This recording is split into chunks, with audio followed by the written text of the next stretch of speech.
ప్రథమాధ్యక్షత వహిస్తున్న రవీంద్ర గారికి, అదేవిధంగా ఇక్కడ ఉన్నటువంటి తెలియని వాళ్ళు చాలామంది ఉన్నారు. తెలిసిన వాళ్ళు డిప్యూటీసీ, మా డిప్యూటీసీ నాగకుమార్ గారికి.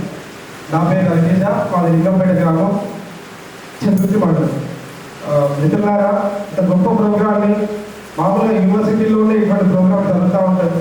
అయినప్పటికీ యూనివర్సిటీ బయట పరిసరాల్లో, జిల్లా కేంద్రాల్లో ఇంత అద్భుతంగా ఒక నైపుణ్యతతో విద్యార్థులందరినీ, యూత్ అందరినీ ఒక వేదికపైకి తీసుకొచ్చి ఈ సమావేశం నిర్వహిస్తున్నటువంటి రవితేజ గారికి ధన్యవాదాలు. నేను చాలా తక్కువ టైం తీసుకుంటా.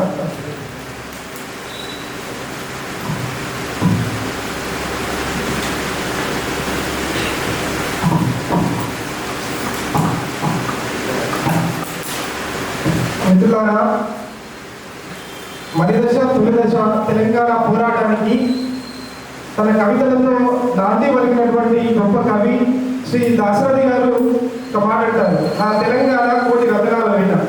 అదేవిధంగా ఆ మాటతో ఆయన ఒక పద్యం చెప్తారు, 10వ తరగతిలో.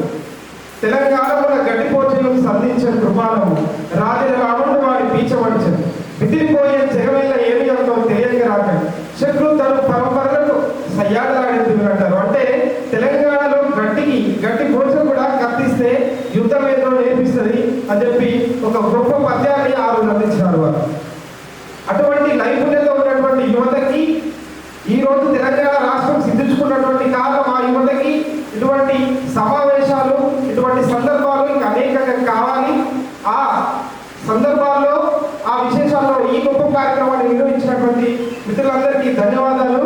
మిత్రులారా, D1 చంద్రచూడ్ మాజీ CJ ఆఫ్ ఇండియా మాజీ రిజర్వేషన్ పోరాట సమితి పోరాటం చేసిన తర్వాత ఎస్సీ కేటగరైజేషన్ జడ్జిమెంట్ పైన ఒకవేళ వారు ఇచ్చినటువంటి జడ్జిమెంట్ మనం చదివినట్టయితే ఫస్ట్ వారు పైన 2 లైన్స్ డ్రాఫ్ట్ లో చూపిస్తారు. D1 చంద్రచూడ్ గారు మాజీ చీఫ్ జస్టిస్ ఆఫ్ ఇండియా ఏమంటారంటే,